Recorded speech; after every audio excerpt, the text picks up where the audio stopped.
My name is Dulce Witford. I'm 28 years old. For 20 years, my parents called me the slow one, while my sister Miranda collected Harvard degrees and inheritance promises. They mocked my dyslexia at dinner tables, excluded me from family decisions, and paid me a fraction of what they paid her. But on Miranda's graduation day at the Plaza Hotel, in front of 350 guests, a stranger handed me an envelope that would expose every lie my parents ever told about me. What they didn't know, Grandma had been watching. She saw everything, and she left me something that would flip the entire Whitford empire upside down. The Whitfords were old money Manhattan, the kind of family whose name appeared on hospital wings and museum plaques. My father, Gerald Whitford, ran Whitford Properties, a commercial real estate empire my grandmother, Eleanor, had built from a single Brooklyn office in 1965. By 2024, the company was valued at $92 million.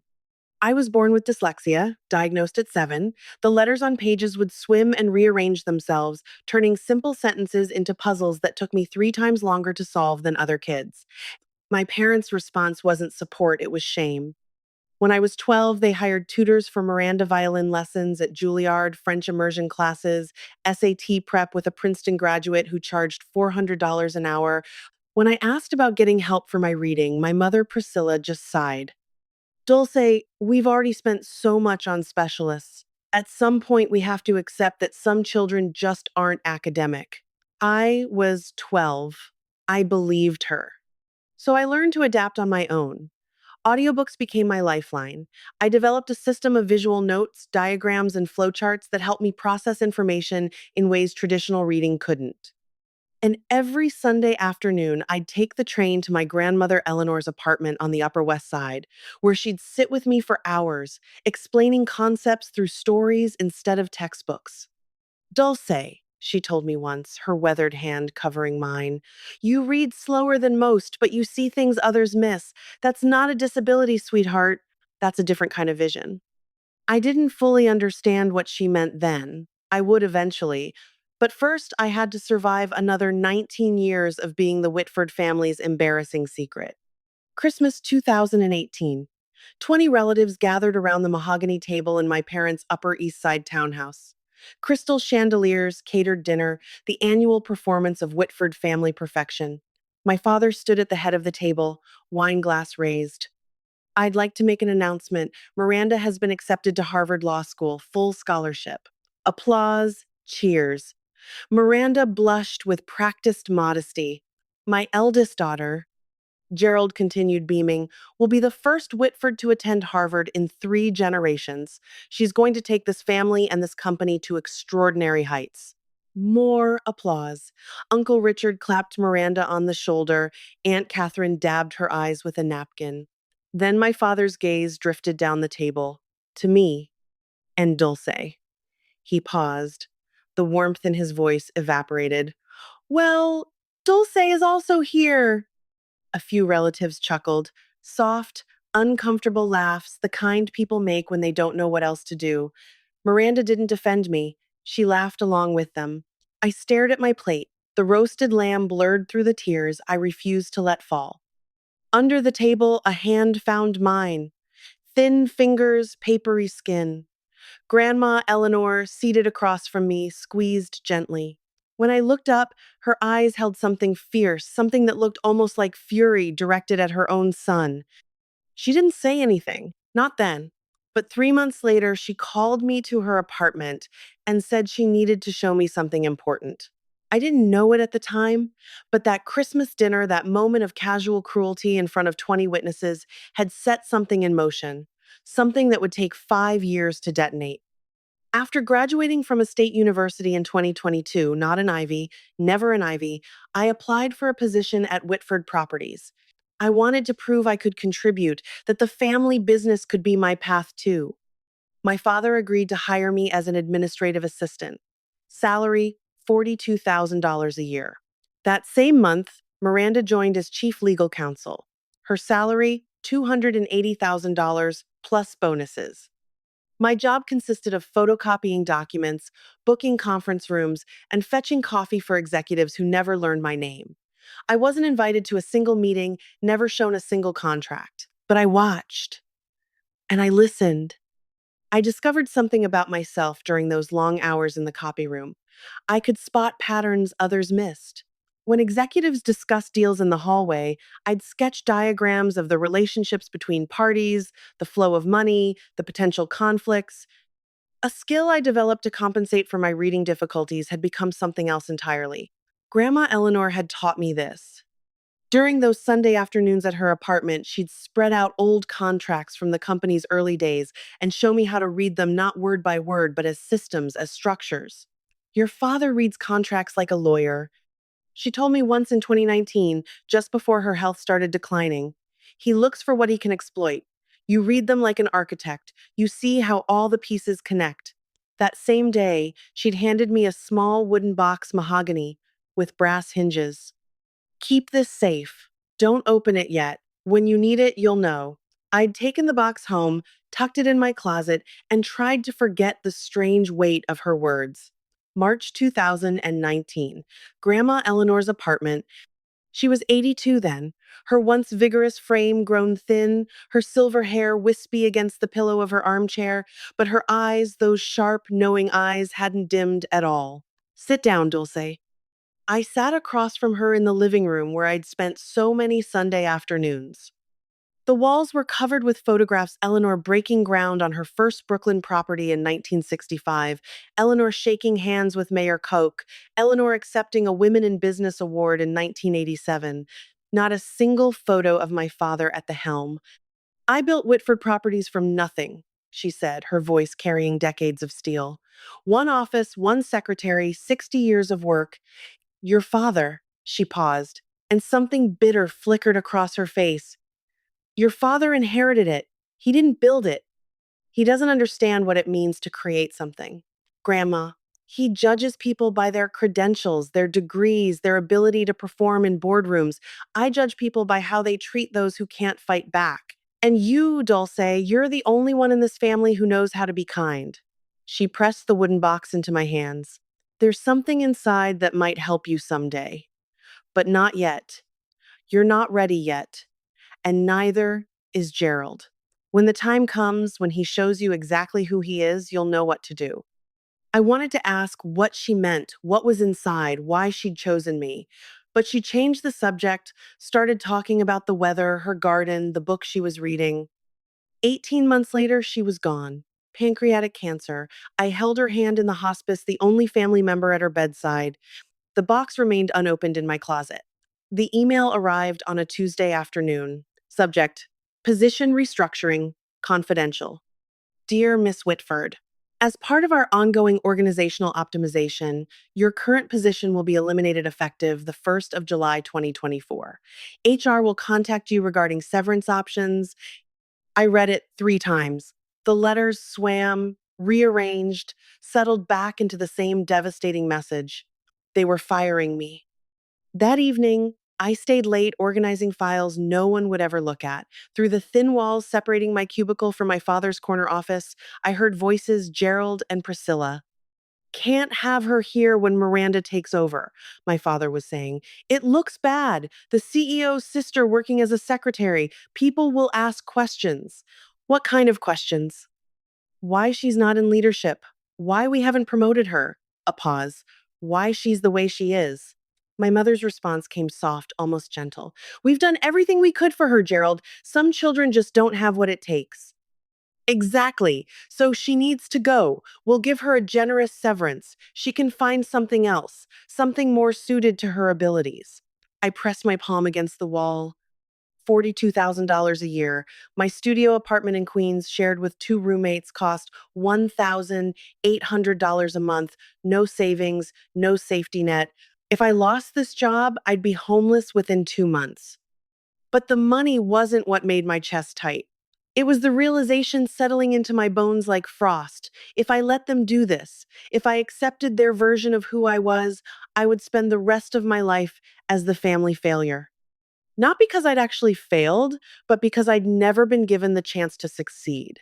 Miranda's graduation party was tomorrow. I wondered what other announcements my father had planned. The 15th of May, 2024, the Plaza Hotel, Grand Ballroom. 350 guests filled the gilded room. Business partners, investors, lawyers from white shoe firms, extended family members I barely recognized. Crystal chandeliers cast prismatic light across silk tablecloths. A 1-2 piece orchestra played Gershwin in the corner. This was Gerald Whitford's kingdom, his stage, the place where he performed his role as patriarch, as mogul, as the man who had everything. I stood in the entrance, tugging at the hem of my dress. Black, simple, $79 from Zara, the most I could afford on my salary. Everyone else glittered in designer gowns and tailored tuxedos. My mother intercepted me before I could find a seat. Dulce. Priscilla's gaze traveled from my drugstore makeup to my scuffed heels, her lips pressed into a thin line. You couldn't find anything nicer? This is what I have. Well, she adjusted her Cartier bracelet. You'll be at table 27 near the service entrance. Try not to draw attention to yourself. Of course. And Dulce? She leaned closer, her Chanel no. 5 overwhelming. Tonight is Miranda's night. Whatever you're feeling, whatever resentment you think you're entitled to, keep it to yourself. Don't embarrass us. She walked away before I could respond. Table 27 was at the back of the ballroom, partially hidden behind a pillar. My table mates were distant cousins I'd met maybe twice. From my seat, I could see the main stage, the massive portrait of Miranda in her Harvard regalia, the banner reading, Congratulations, Miranda, Whitford Harvard Law Class of 2024, and near the entrance, standing alone by the door, a silver-haired man in a gray suit. He wasn't mingling, wasn't eating, just watching. His eyes found mine across the crowded room. Something cold prickled down my spine. At 8:30 p.m., the orchestra stopped, the lights dimmed. A spotlight illuminated the stage where my father stood, champagne flute raised. Ladies and gentlemen, thank you for joining us tonight to celebrate an extraordinary young woman. The applause began before he finished the sentence. Miranda graduated top 5% of her Harvard Law class. She completed a clerkship with Justice Reynolds. And last month, she made partner track at Sullivan and Cromwell in record time. Gerald's voice swelled with pride, but tonight I'm not just celebrating her achievements. I'm announcing her future. Miranda joined him on stage, radiant in emerald Valentino. Effective immediately, Miranda Whitford will inherit my entire estate upon my passing. This includes our family residence at 740 Park Avenue, currently valued at $13 million, a Tesla Model S Plaid, and most importantly, he paused for effect. The position of CEO of Whitford Properties when I retire.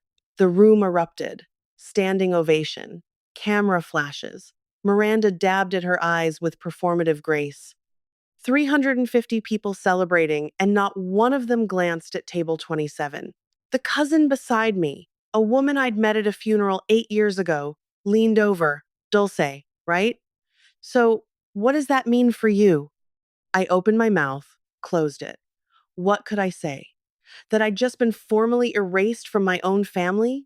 That the termination letter in my inbox was only the beginning? That every fear I'd ever had about being worthless had just been confirmed in front of everyone who mattered? The applause died down. Miranda hugged our father. Cameras clicked. And through the crowd, the silver-haired man at the door began walking toward me. Slowly, deliberately, like he'd been waiting for this exact moment, the man stopped at my table. Up close, I could see he was older than I'd thought, early 60s seconds, with deep set eyes and the careful posture of someone who'd spent his life in courtrooms. Miss Whitford. That's me. I straightened in my chair. Can I help you? My name is Jonathan Ellis. He pulled a business card from his breast pocket, cream colored, embossed Morrison and Blake, attorneys at law. I was your grandmother's lawyer. My grandmother? The words hit like a punch. Eleanor passed away 3 years ago. I'm aware. He didn't sit, didn't soften. She left something for you, with very specific instructions about when to deliver it. From inside his jacket, he produced a cream envelope heavy stock, sealed with red wax bearing a notary stamp. What is this? Her will. The real one. His voice dropped. The one your father doesn't know exists. I stared at the envelope.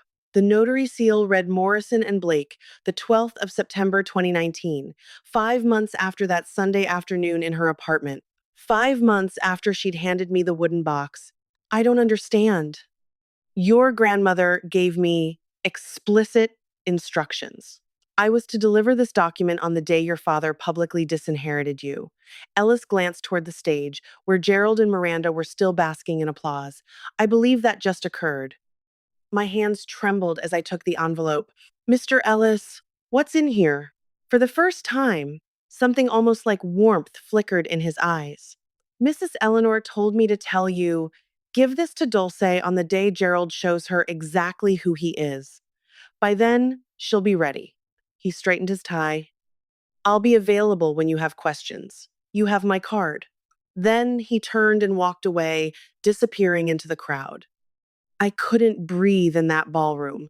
I pushed through the service entrance, found an empty hallway near the kitchen. Fluorescent lights buzzed overhead, the sounds of celebration muffled to a distant hum.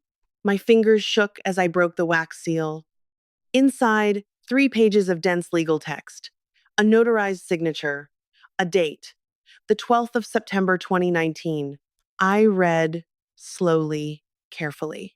The letters swam, but I forced them into focus. I, Eleanora Margaret Whitford, being of sound mind and body, do hereby revoke all previous testamentary documents and declare this to be my last will and testament. My eyes caught on a paragraph near the middle.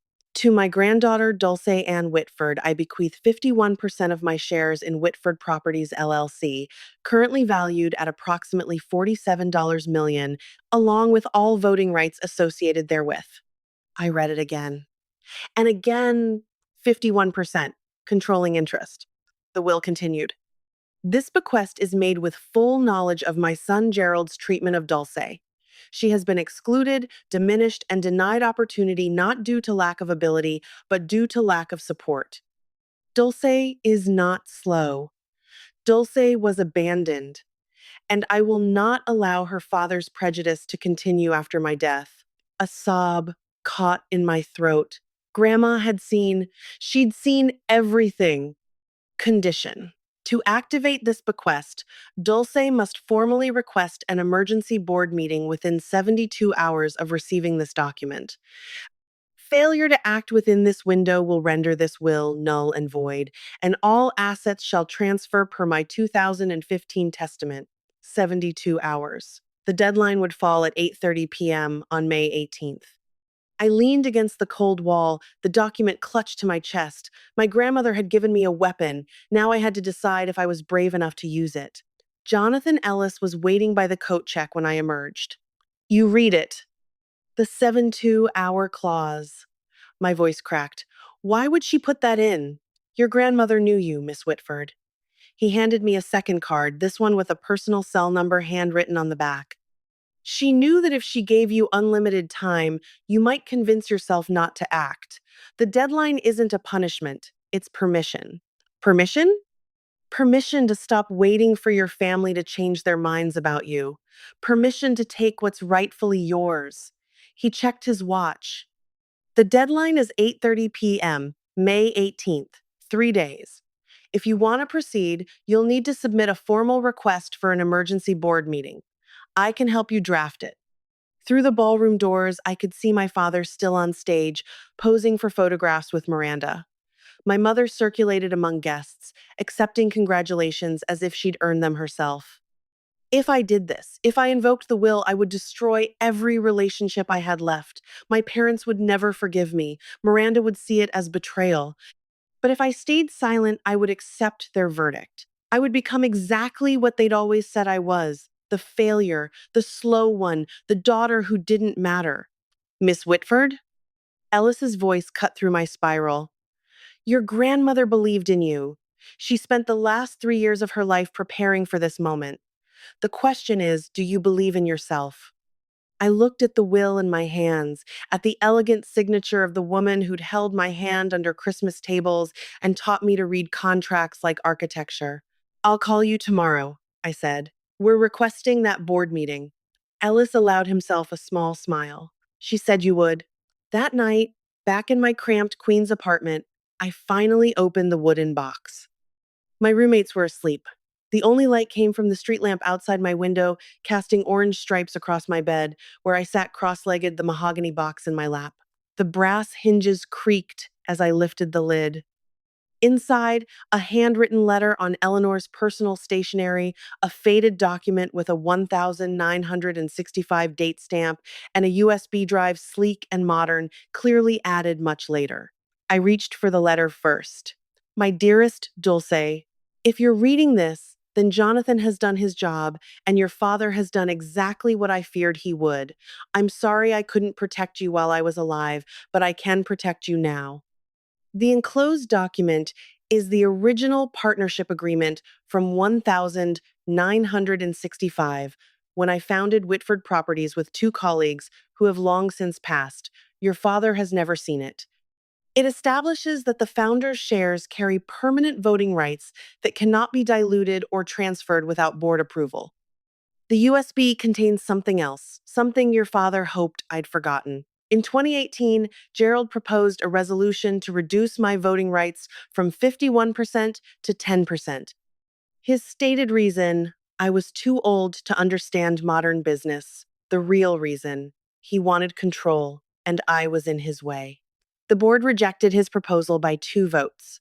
I was one of those votes. I never forgot what he tried to do, and I never forgave him for the way he treated you to justify it as though diminishing you somehow proved I was unfit. Use this wisely, Dulce, not for revenge, for justice. All my love, Grandma Eleanor. I plugged the USB into my laptop. The file was labeled Board Meeting Minutes, March 2018, PDF, my father's attempt to strip his own mother of power, documented, time-stamped, evidence. Margaret Coleman answered on the second ring. Dulce Witford. Her voice carried the rasp of someone who'd smoked for decades and laughed even longer. I've been wondering when you'd call. You know who I am? Sweetheart, your grandmother and I built half of Brooklyn together in the 70s. She talked about you constantly. A pause. She also told me about the will. 3 years ago, right before she passed. I gripped my phone tighter. Then you know what I'm about to do. I know what you're considering doing. There's a difference. Margaret's tone shifted sharper now, more businesslike. You want to request an emergency board meeting. That requires 3 board members to sign the petition. I'm one. You'll need 2 more. Can you help me find them? I can do better than that. I heard papers shuffling in the background. Gerald Whitford isn't as popular as he thinks. His management style is, let's call it, autocratic. At least 4 board members have expressed concerns privately. They just need someone to go first. Hope sparked in my chest. Who? Richard Holloway? Susan Park. She corrected herself. Susan Parker. They've both been on the receiving end of Gerald's temper in closed sessions. I'll make some calls. Another pause. Dulce, I need you to understand something. This isn't going to be pleasant. Your father will fight. Your sister will fight. They'll say terrible things. They've been saying terrible things my whole life. At least now I get to respond. Margaret laughed a warm, genuine sound. Eleanor always said you had steel under all that quiet. I'm starting to see what she meant. She cleared her throat. I'll have the petition ready by tonight. Board meeting request. May 18th, 10 a.m., Whitford Tower, 42nd floor. Thank you, Margaret. Don't thank me yet. Thank me when you're sitting in that boardroom. Gerald found out about the board meeting at 4 p.m. I know this because Miranda called me 45 minutes later, her voice tight with controlled fury. What did you do? I was sitting in my cubicle at Whitford Properties, pretending to organize files. I don't know what you're talking about. Dad just got a notice from the board secretary. Emergency meeting tomorrow, requested by Margaret Coleman and 2 other directors. A pause, sharp as broken glass. Margaret Coleman hasn't requested anything in 15 years. What did you do? Maybe she has concerns about company management. Don't play games with me, Dulce, Miranda's composure cracked. If you're trying to embarrass us, trying to make some kind of scene, I'm just doing my job, Miranda, same as always. She hung up without saying goodbye. 20 minutes later, Gerald stormed past my cubicle on his way to his office. He didn't look at me, didn't acknowledge I existed, just slammed his door hard enough to rattle the windows. Through the wall, I heard him on the phone. Ridiculous waste of time. Margaret's probably going senile. We'll address her concerns and move on. A pause. No, I'm not worried. Dulce? My God, Miranda, she can barely read a spreadsheet. She's not a threat to anyone. I smiled. For the first time in 28 years, being underestimated felt like an advantage. That night in my apartment, I prepared, printed 3 copies of the will, downloaded the 2018 board minutes onto my phone as backup, wrote a brief statement, not an accusation, just a presentation of facts. Jonathan Ellis confirmed he'd attend as the authenticating attorney. Margaret texted at 11 p.m. Petition filed. See you tomorrow. Your grandmother would be proud. I barely slept. But for once, it wasn't anxiety keeping me awake, it was anticipation. Whitford Tower. The elevator opened onto the 42nd floor. Floor to ceiling windows. Italian marble. The kind of corporate opulence designed to intimidate. I stepped out in a borrowed gray blazer, my roommate's 2 sizes too big, carrying a leather portfolio I'd bought at Goodwill for $12. The security guard at the boardroom door held up his hand. Name? Dulce Witford. He checked his tablet, frowned. You're not on the authorized attendee list. I'm a Whitford Properties employee, and I have business with the board. Ma'am, this is a restricted meeting. I can't let you. Is there a problem? Miranda's voice behind me. I turned. She looked immaculate navy power suit, Hermes scarf, the uniform of someone who belonged in boardrooms. Dulce? Her smile didn't reach her eyes. What are you doing here? I have information to present to the board. Information? Miranda laughed, a sharp performative sound. About what? You work in the copy room.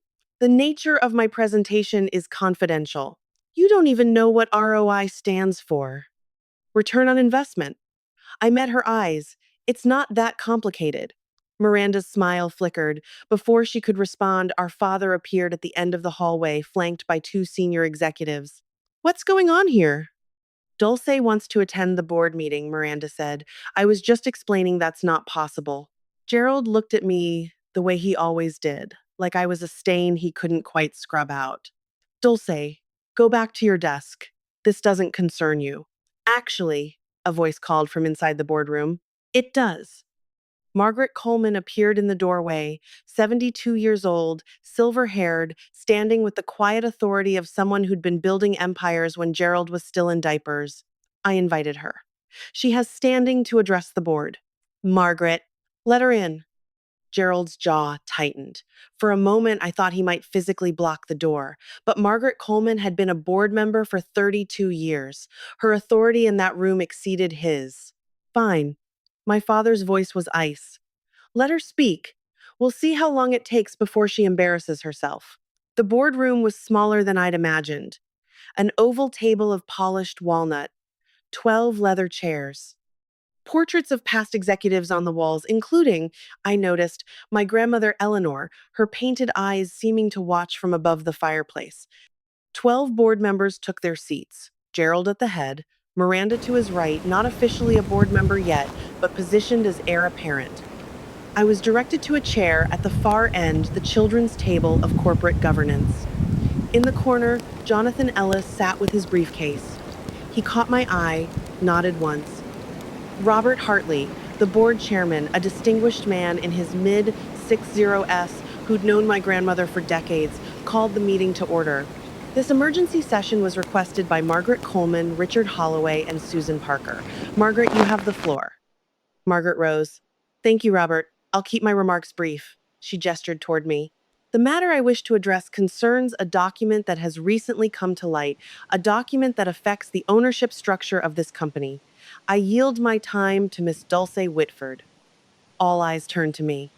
Miranda smirked. Gerald leaned back in his chair with theatrical boredom. I stood. My hands were steadier than I expected. Thank you, Mrs. Coleman, and thank you to the board for allowing me to speak. I opened my portfolio. What I'm about to present may come as a surprise to some of you. I ask only that you listen to the evidence before reaching any conclusions. Gerald sighed audibly. I ignored him. Before I could continue, my father raised his hand. I'm sorry, Robert, but before we waste the board's valuable time. Gerald stood, buttoning his jacket with deliberate slowness. I need to provide some context. Gerald, Margaret started, Dulce is my daughter. His voice carried that patronizing warmth he used for difficult clients. And I love her, but she's not qualified to address this board on any business matter.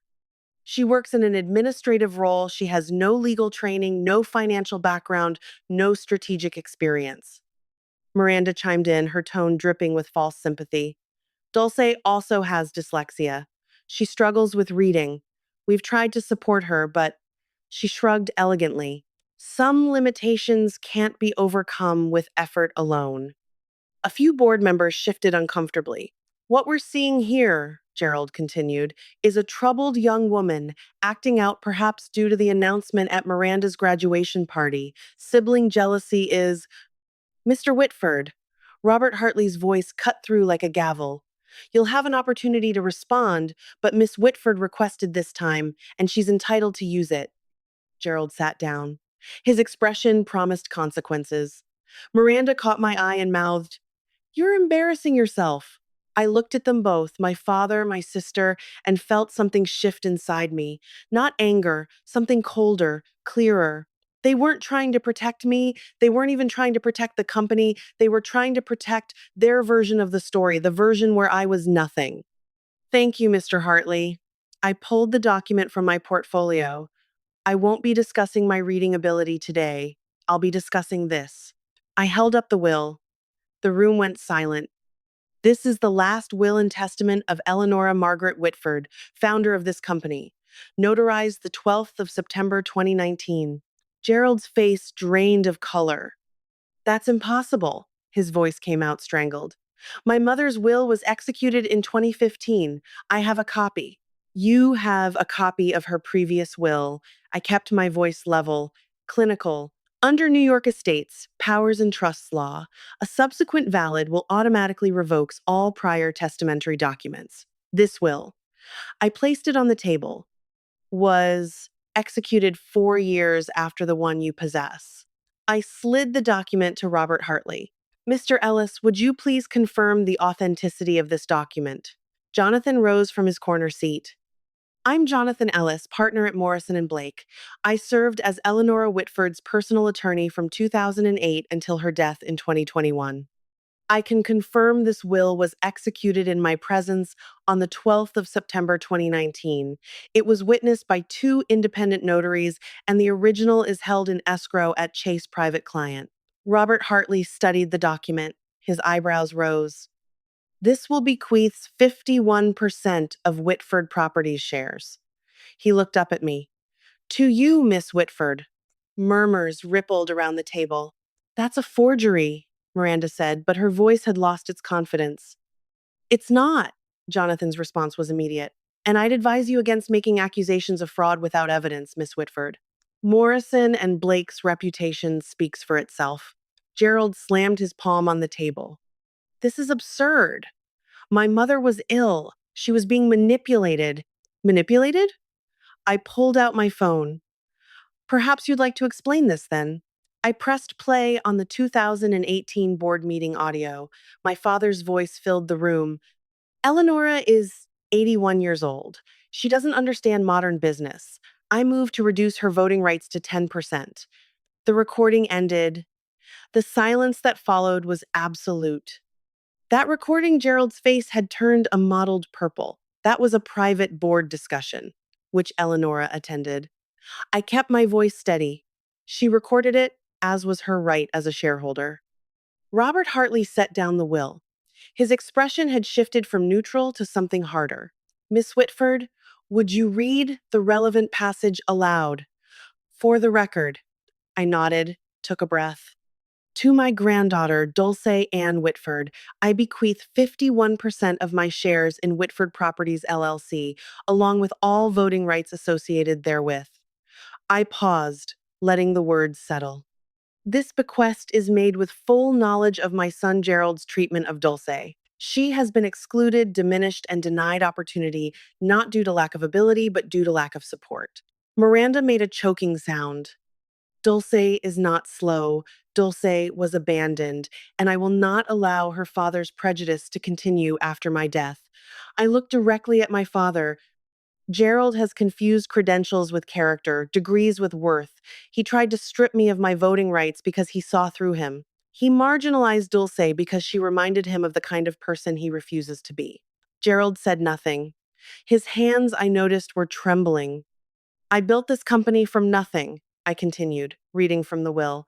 I choose who carries it forward. I choose Dulce. Robert Hartley removed his reading glasses. Jonathan, you can confirm this document is legally binding? I can. The 2015 will is superseded. As of this moment, Dulce Witford is the majority shareholder of Witford Properties. Margaret Coleman smiled quietly. Richard Holloway and Susan Parker exchanged glances. And for the first time in my life, I watched my father look at me with something other than dismissal. It was fear. This doesn't prove anything, Miranda said, but her voice had turned brittle. Even if the will is valid, which we'll contest, Dulce has no business experience. She can't run a company. I'm not asking to run the company. I address the full board now. I'm asking you to examine the facts. I pulled the 2018 board minutes from my portfolio. The 14th of March 2018, Gerald Whitford proposed Resolution 2018-07 to reduce Eleanor Whitford's voting shares from 51% to 10%. His stated rationale: I found the passage. The founder is no longer capable of understanding modern business operations. That was taken out of context. The resolution failed by 2 votes, Eleanor's vote and Margaret Coleman's. I looked at Margaret. Is that accurate? Margaret nodded slowly. It is. Eleanor called me that night. She was devastated, not because of the resolution she knew it would fail, but because her own son had tried to take everything she'd built. This is ancient history, Gerald started. It's evidence, I cut him off. Evidence that my grandmother wasn't suffering from diminished capacity when she wrote that 2019 will. She was protecting herself from her own son, and she was protecting me. Robert Hartley looked around the table. Does anyone else have documentation contradicting what's been presented? Silence. Gerald? My father's jaw worked. No words came. Miranda? My sister stared at the table. Her perfect composure had cracked entirely. Richard Holloway spoke for the first time. Robert, I think we need to recess and have legal counsel review these documents. Agreed. Hartley checked his watch. We'll reconvene in 15 minutes. Jonathan, please remain available. The board members rose. Conversations broke out in hushed tones. Gerald didn't move. He sat frozen, staring at his mother's portrait on the wall. I wondered if he could feel her watching. 15 minutes stretched into 45. The board's legal counsel, a thin man named Patterson, whom I'd never met, spent the entire time on his phone with Morrison and Blake, Chase private client, and the New York State Court's records office. I sat alone at the end of the table. Jonathan Ellis brought me a glass of water. Margaret Coleman patted my shoulder as she passed. Gerald and Miranda huddled in the corner, their whispered argument growing increasingly heated. Finally, Patterson returned to the table and whispered in Robert Hartley's ear. Hartley's expression flickered surprise, then resignation. Please take your seats. The board members filed back to their chairs. The tension in the room had crystallized into something brittle. Our legal counsel has confirmed the following, Hartley read from his notes. The will presented by Miss Whitford is valid under New York state law. It supersedes all previous testamentary documents. Effective immediately, Dulce Ann Whitford holds 51% of Whitford Properties shares. Someone inhaled sharply. Additionally, Hartley continued, as majority shareholder, Miss Whitford has the right to propose motions to the board, including matters pertaining to executive leadership. He looked at me. Miss Whitford, do you have any motions you wish to bring forward? I stood. My heart was pounding, but my voice held steady. I have one motion. Gerald rose from his seat. Robert, this is... Sit down, Gerald. Hartley's voice carried unexpected steel. Miss Whitford has the floor. Gerald sat. His face had gone gray. I looked around the table at 12 people who, until an hour ago, had never considered me capable of anything. Now they waited for my decision. The power to destroy my father's career was in my hands. I thought about what my grandmother would want, and I made my choice. I'm not proposing to remove Gerald Whitford as CEO. The tension in the room shifted. Miranda's head snapped up. Even Margaret looked surprised. What I am proposing, I continued, is a vote of confidence. The board will decide whether Gerald Whitford retains their confidence as CEO of Whitford Properties. If the majority votes no confidence, he resigns. If the majority votes confidence, I will not interfere with operational leadership during my tenure as majority shareholder. This is absurd, Miranda stood. You're turning this into a spectacle, a revenge fantasy. No, I met her eyes. This is corporate governance, the same process that exists in every well run company. The same process Grandma Eleanor established in our bylaws 40 years ago. I paused. If Dad has the board's confidence, he has nothing to worry about. Robert Hartley studied me for a long moment. Something like respect flickered in his expression. Is there a second for this motion? Seconded. Margaret Coleman didn't hesitate. Then we'll vote. All those expressing confidence in Gerald Whitford as CEO, raise your hands. 4 hands went up Gerald's allies, people who owed their board seats to his recommendations. All those expressing no confidence. 7 hands rose. Robert Hartley counted twice. Then he set down his pen. The motion carries 7-4, with 1 abstention. He turned to Gerald. Mr. Whitford, the board has voted no confidence. Per section 14.3 of our bylaws, you have 30 days to tender your resignation. Gerald said nothing. He stood, looked at me, really looked at me, for what might have been the first time in my life. I expected rage, hatred, threats. What I saw was worse recognition. The understanding that he'd underestimated me so completely that he'd lost everything. He walked out without a word. I know what some of you are thinking right now. Why didn't she just fire him? Why give him the chance to keep his job? Because revenge isn't justice. Because destroying someone doesn't undo what they did to you. And because my grandmother didn't raise me to be cruel, she raised me to be fair.